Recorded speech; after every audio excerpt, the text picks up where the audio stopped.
Chilli powder అన్ని రకాల వంటలకు పచ్చళ్లకు సరైన chilli powder. No colour, no chemicals.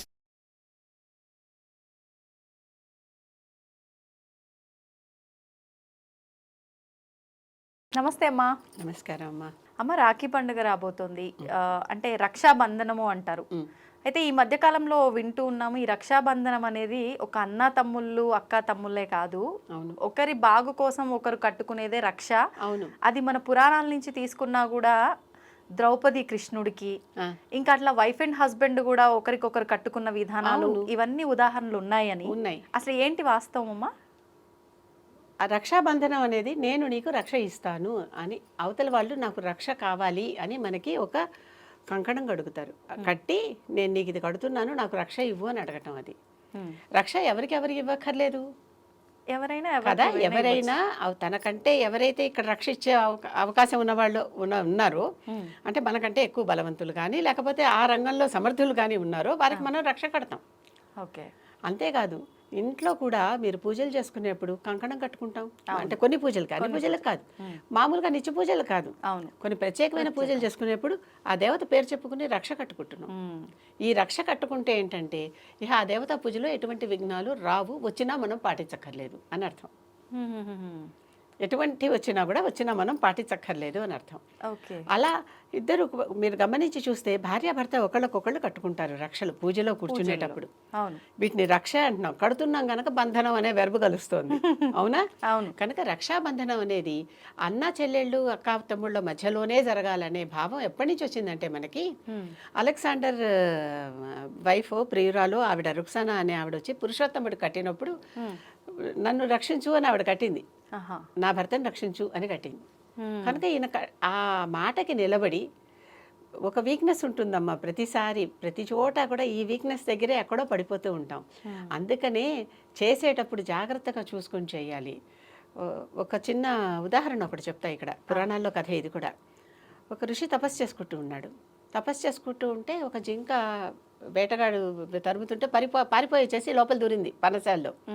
ఆ రాజు వచ్చి అడిగాడు ఇతన్ని, ఇక్కడ జింక వచ్చిందా అన్నాడు. చూడలేదు అంటే అబద్ధం, అవును, అనృత దోషం. చూశాను అంటే అతను వెళ్ళి జింకను పట్టుకుని చంపుతాడు, అది హత్యాదోషం. అంతే కదా. కనుక ఏం చేయాలి? అప్పుడు ఆ ఋషి ఆలోచించి చూసింది చెప్పలేదు, చెప్పేది చూడలేదు అని చెప్పాడు.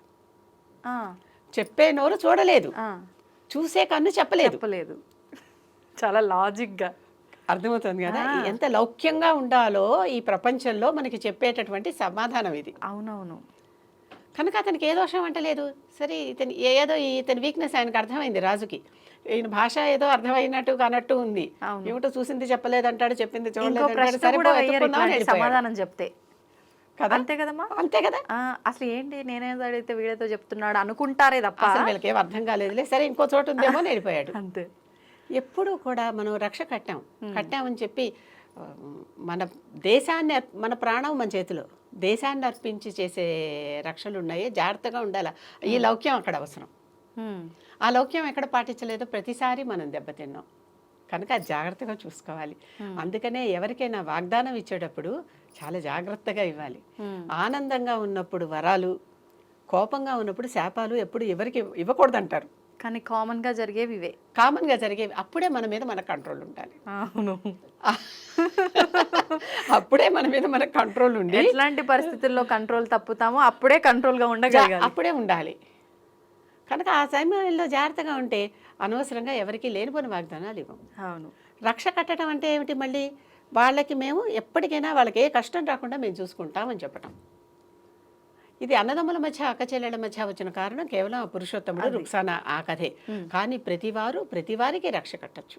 ఇప్పుడు మనం దేవుడి దగ్గరికి వెళ్తాం, అక్కడ పూజారి మనకి రక్ష కడతాడు ఒక్కొక్కసారి. అవునా? ఆ రక్ష కడితే ఆ రక్ష మనకి, ఆ దేవత మనకి రక్ష ఇచ్చింది అని భావించి తిరిగి వస్తాం. కాశీకి వెళ్తారు, కాశీదారాలు కాలభైరవుడి దగ్గర తెచ్చుకుంటారు, కాలభైరవ రక్ష కట్టుకుంటున్నాం. అవునా? అవునవును.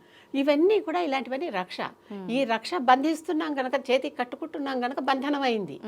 అంతేకాని దీనిని కేవలం రాఖీకే ముడిపెట్టడం, రాఖీ అంటే ఈ రోజుల్లో చేసుకుంటున్నటువంటి బ్రదర్స్ సిస్టర్స్ మధ్యన మాత్రమే అన్వయించటం చాలా లిమిటెడ్ నాలెడ్జ్. అది ఒక భాగం, అది కరెక్టే, వాళ్ళు కూడా ఒకళ్ళొకళ్ళు రక్ష అడగచ్చు కదా. అడగచ్చు. భార్యకి భర్త, భర్తకి భార్య రక్షణ లేకపోతే ఈ రోజుల్లో ఎన్ని చూస్తున్నాం. అవునవును. అర్థమైందా? ఘోరాలు కదా, ఘోరాలు భయంకరమైనవి. అటు నుంచి ఇటు, ఇటు నుంచి అటు. అంతే అంతే. కనుక వాళ్ళిద్దరూ రక్ష కట్టుకుంటే ఒకళ్ళకొకళ్ళు వాగ్దానం చేసుకున్నట్టేనా? అవును. ఇలాంటి రక్షలు మనకి జీవితంలో ఉపయోగపడతాయి. అంటే ఇలాంటి రక్షలు ఉండొచ్చు కానీ అక్కడ ఒక బంధాన్ని క్రియేట్ చేయడం అనేది కరెక్ట్ కాదు. అంటే ఇది కట్టడం వల్ల అన్నా చెల్లెళ్ళే అయిపోతారు ఇలాంటివి. అంటే మనం ఆ రోజున చాలా చాలా ఇది చాలా కొన్ని ముతక సామెతలు కూడా హిందీలో చాలా ఉన్నాయి వీటి మీద. అసలు ఆ పద్ధతి అనేదే తప్పు. మనసులో మన భావం ఏంటప్పుడు, నాకు నువ్వు రక్ష ఇవ్వు అంతే అంతే. అప్పుడు వాళ్ళు మనకి ఇన్ రిటర్న్ ఆశీర్వదించి నేను నీకు రక్ష ఇస్తాను అంతే. ఈ కానుకలు ఇవ్వటాలే కూడా ఏమీ లేవు, మాట ఇవ్వటమే, ఆశీర్వదించి మాట ఇవ్వటమే అంతే. ఇప్పుడు కొత్తగా ఇదొక వేలం వెర్రి, ఎంత ఇస్తున్నారు, వాళ్ళైతే నాకు ఎక్కువ డబ్బులు ఇస్తారు కనుక నేను వాళ్ళ దగ్గరికి వెళ్ళి రాఖీ కట్టించుకుంటాను, ఇలానే ఉన్నారు. ఇవన్నీ కమర్షియల్ అయిపోయినాయమ్మా. సంబంధాలు ఆర్థిక సంబంధాలు కాకూడదు. అవును. మానవ సంబంధాలు చక్కగా హృదయంగా మానవ సంబంధాలుగానే ఉండాలి. అంటే బంధాలు దృఢపడడానికి ఒక రకంగా ఇవి మొదలు పెడితే ఇవి కాస్త కమర్షియల్ అయిపోయాయి. మీరు అన్నట్టు కమర్షియల్ అయిపోయినాయి కనుక రాఖీ కట్టడం అనేది కేవలం కాదు. మన పూజ కూర్చుంటే ఆ పూజలో దేవత పేరు చెప్పి ఒకళ్ళకొకళ్ళు కంకణం కట్టుకుని కూర్చుంటున్నాం. కంకణబద్ధం అయ్యామంటే ఏంటి, ఎంత నేను నీ దేవత పూజలో ఉంటాను, అమ్మ నువ్వు నన్ను రక్షించు, నా మీదకి ఈ పూజలో ఏ విఘ్నాలు రాకుండా ఇక్కడి నుంచి నువ్వు కాపాడు. అవును. మరి అక్కడ కూడా చేస్తున్నాం కదా. ప్రతి చోట అమ్మవారి దగ్గర రకరకాల తోరాలు లాంటివి అమ్ముతూ ఉంటారు, ఏ గుళ్ళో అయినా. ఆ తోరాలు తీసుకొని వచ్చి ఆ తోరాలు చేతికి మనం కట్టుకుంటున్నాం ఆ దేవత పేరు మీద. అది రక్ష మనకి. నేను కామాఖ్య వెళ్ళినప్పుడు అక్కడ వాళ్ళు చాలా ఈ రక్ష దారాలు అమ్ముతున్నారు. ఇన్ని బండిల్స్ కొని ఆ కింద నీరు ఊడుతూ ఉంటుంది కామాఖ్య ప్రధాన గర్భాలయంలో, దాంట్లో ముంచి తీసుకొచ్చాను అవన్నీ. అంటే చాలా కిందకు ఉంటుంది, మనం వంగలేము. అక్కడ కింద ఒక పూజారి కూర్చుని ఉన్నారు, ఆయనకి ఇస్తే ఆయన దాన్ని తడిపి నాకు ఇచ్చారు. అవన్నీ తీసుకొస్తే మళ్ళీ ఎడిపోతాయి. తీసుకొచ్చి ఇంట్లో పెట్టాను. ఎవరికి రక్ష కావాలన్నా అది కడతా నేను. ఆవిడ రక్ష, నా రక్ష కాదు, ఆవిడది కదా తీసుకొచ్చాను, ఆవిడ రక్ష. ఇలా రక్ష కట్టుకోవటం అనేది మన పద్ధతిలో, మన శాస్త్రంలో, మన ఆచారాల్లో ఉన్నది. వాటిల్ని కొద్ది భాగం మాత్రమే, ఒక సెక్టార్లో మాత్రమే చూసేసి అదొక్కటే రక్ష అనుకోకూడదు. ఎన్నో ఇంత మొత్తం ఇదంతా కూడా రక్షే. అవును. దేవత నుంచి రక్ష, ఒక మనిషికి ఒక మనిషి నుంచి రక్ష, భార్యకి భర్త నుంచి రక్ష, భర్తకి భార్య నుంచి రక్ష, అన్నకి చెల్లి నుంచి రక్ష, చెల్లికి అన్న నుంచి రక్ష. ఇది ఈ మ్యూచువల్ అండర్స్టాండింగ్ అనేదే రక్ష అనేది. ఇప్పుడు ఈ పండగమ్మ అంటే మీరు చెప్పిన విధానం చూసినా, ఇప్పుడు ఆచరించే విధానం చూసినా ఎవరైనా జరుపుకుంటారు. కానీ కొంతమంది చెప్పడం ఏంటంటే ఇది నార్త్ ఇండియన్స్ మాత్రమే బాగా వేడుకగా జరుపుకునే పండుగ, అసలు ఇది ప్రాంతీయ పండుగ, అక్కడి నుంచి మనం తెచ్చుకున్న పండుగ అంటారు. ఇది వాస్తవమా? అది పూర్తిగా అవాస్తవం. ఇప్పుడు కొన్ని విషయాలు మన దగ్గర పూర్వకాలం నుంచే ఉన్నాయి అనేది మనకి కూడా తెలియని పరిస్థితి చాలా సార్లు. ఎందుకంటే మనకు అవేవి ఎక్కడా నేర్పలేదు కనుక కొత్తగా చెప్తున్నారే ఏమిటో ఇవన్నీ అని అనుకుంటారు. కొత్తవి కాదు, పాతవే కొత్తగా చెప్పుకుంటున్నాం. కనుక ఇవన్నీ నార్త్ ఇండియా నుంచి వచ్చినవి కాదు, మొత్తం మన భారత ఖండం అంతా భారతవర్షే భరతఖండే అని చెప్పుకుంటున్నామా. ఇదంతా కలిపి ఒకటే కుదురు. ఈ మొత్తం వీటిల్లో ఉన్న పద్ధతులే మనం అందరం పాటిస్తున్నాం. దాంట్లో మళ్ళీ భాగాలు పెట్టుకోకర్లా, భాగాలు పెట్టుకుంటున్నాం దాంట్లో కూడా. ఎందుకని మన అడ్రస్ చెప్పేటప్పుడు శ్రీశైలస్య వాయువ్య ప్రదేశే అంటే అక్కడ దగ్గరలో ఉన్న జ్యోతిర్లింగం ఏదో పట్టుకుని ఆ జ్యోతిర్లింగానికి ఏ డైరెక్షన్లో ఉన్నామో చెప్పుకుంటున్నాం. అవును అవును, అది సంకల్పంలో. అంటే ఇవన్నీ అంతేగాని మనం విడగొట్టడం కాదు, అది నేను ప్రస్తుతం ఇక్కడ ఉన్నాను అని చెప్పటం. స్టిల్ వీఆర్ ఆల్ భారతీయులమే మనమందరం. భారత అంటేనే అర్థం ఏంటి, వెలుగులో రమించేది అని అర్థం. భా అంటే వెలుగు, రశ్మి, కాంతి. మనకి లేని ఆచారం ఏంటి, అన్ని పద్ధతులు మన దగ్గర నుంచే వెళ్ళినాయి. మొట్టమొదటి డాక్యుమెంట్ ప్రపంచంలోనే ఋగ్వేదం మొట్టమొదటి డాక్యుమెంట్. దాంట్లో అసలు హోమాదులు ఎలా చేయాలి, యజ్ఞయాగాదులు ఎలా చేయాలి అనేవి చెప్పారు. ఇవన్నీ అక్కడి నుంచి వచ్చినటువంటి శాస్త్రాలే. చేసేటప్పుడు కంకణం కట్టు కూర్చుంటున్నావా అంటే కంకణం గురించి వాళ్ళు చెప్పారు అక్కడ.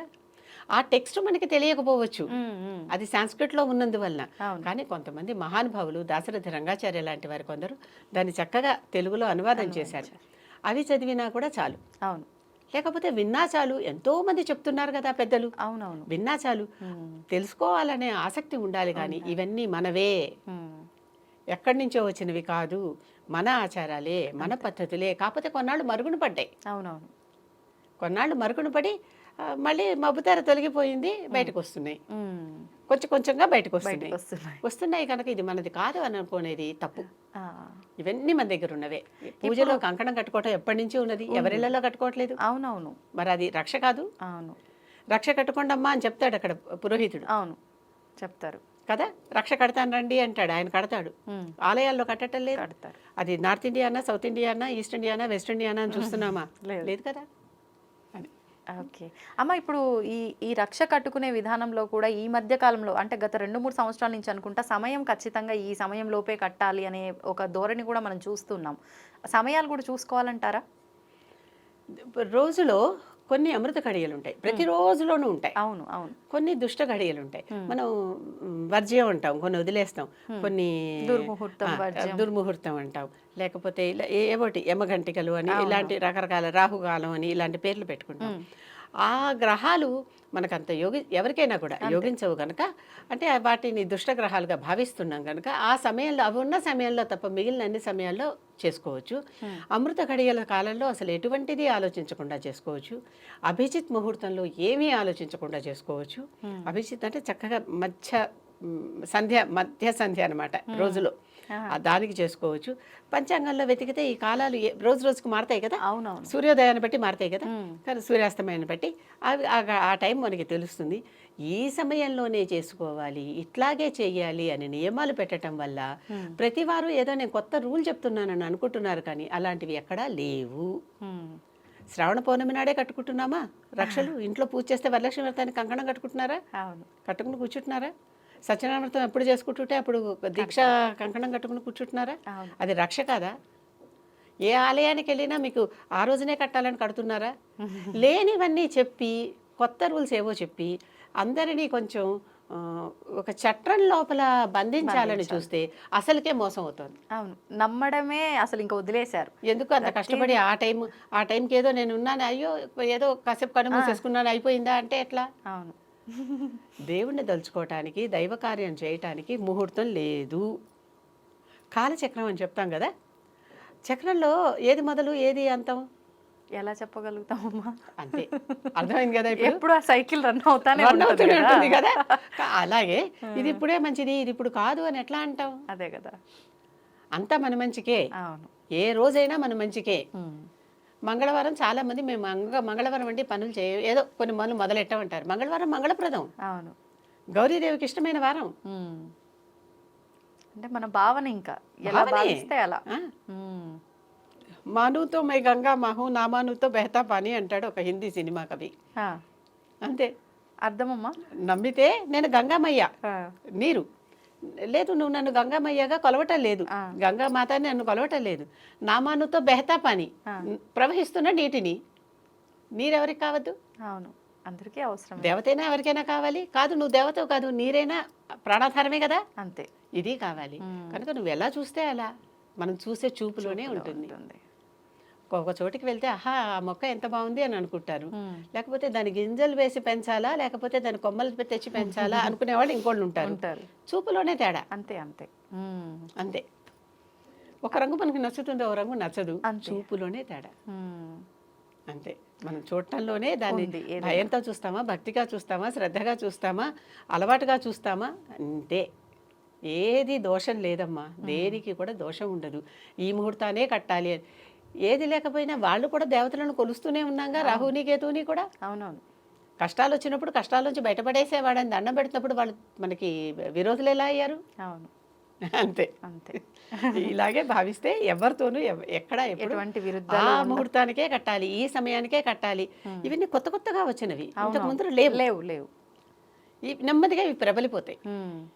ఆపకపోతే ఇవి విపరీతం అయిపోతాయి. అంటే ఈ ముహూర్తానికి కట్టాలి అంటే ఇబ్బంది లేదు, కానీ కట్టకపోతే ఏదో అయిపోతుంది అనే ధోరణిలో కూడా వెళ్ళిపోతున్నారు కదా, అప్పుడు వస్తుంది అసలే. వివాహానికి మాత్రం ముహూర్తం ఉంటుంది. అంటే కొన్ని శుభకార్యాలకి, వివాహం, ఉపనయనం ఇలాంటి వాటికి తప్పనిసరిగా ఒక ముహూర్తం ఉంటుంది. ఎందుకంటే ఆ ముహూర్తంలో ఉంటే ఇద్దరు ఎప్పటికీ కలిసి ఉంటారు. ఉపనయనం దగ్గర ఉపాధ్యాయ విద్యకి, అంటే విద్యకి వెళ్తూ ఉపాధ్యాయుడి దగ్గరికి వెళ్తూ గురుకులానికి వెళ్తూ విద్యార్థి మొదలుపెట్టే ఫస్ట్ సంస్కారం అనమాట అది. షోడశ సంస్కారాల్లో ఉపనయనం. ఇది చేసుకుని వాళ్ళు గురుకులానికి వెళ్తారు కనుక విద్యాధ్యయనానికి వెళ్తున్నాడు కనుక మంచి ముహూర్తం ఉంటే బాగా విద్య వస్తుంది అక్కడ. అలాగా ఓకే. అంతే. కనుక కొన్నిటికి ఈ సందర్భంగా వాటికి ముహూర్తం అంటే అది కూడా ఒక్క క్షణం కాదమ్మా, కొంత టైము, ఒక స్పాన్. ఓ. అంతేగాని ఆ ఒక్క క్షణమే కాదు, మ్మ్. అది మాత్రం అందరూ గుర్తుపెట్టుకోవాలి. గుర్తుపెట్టుకోవాలి. ముహూర్తం అంటే కొన్ని నిమిషాల ఉన్నటువంటి ఒక స్పాన్, టైం స్పాన్. మ్మ్. అంతేకాని సరిగ్గా ఇంత కొట్టినప్పుడు ఇంతే అన్నట్లుగా కాదు. 12:43 అంటే 12:43 నిమిషాల 50 సెకండ్లు అంటే అలాగే కాదు. నిజమే, అలా ఆలోచించే వాళ్ళు కూడా ఉంటారు. అయ్యో ఇలా పలానా సమయం చెప్పిండ్రు, మరి ఎట్లా ఒక 2 నిమిషాలు ఆలస్యం అయింది అని చెప్పి మళ్ళీ దాని గురించి ముహూర్తం స్పాన్ లో చేయొచ్చు. లేకపోతే అక్కడే ఉన్న వాళ్ళు ఎవరో ఇంకొక మంచి ముహూర్తం అక్కడే పెట్టేస్తారు, ఒకవేళ దాటితే ఇబ్బందుల వల్ల, వివాహ సమయంలో ఏదైనా కూడా. అవును. Okay okay. ఉంటారు కదా. అవునవును. పురోహితుడు ఉంటాడు కదా పూజ చేయిస్తూ. పురానికి హితం కూర్చేవాడే పురోహితుడు. అవును. కనుక మనకి హితం కూర్చేవాడే. కనుక మన హితం చూసి, అంటే మన మేలు చూసి, మన శ్రేయస్సు చూసి ఒక ముహూర్తం పెడతాడు. మొదట పెట్టింది కూడా ఎవరో పురోహితుడే కదా. అవునవును. అలాగా. సంతోషం అమ్మా, చాలా మంచి విషయాలు తెలియజేశారు. ధన్యవాదాలు. నమస్కారం.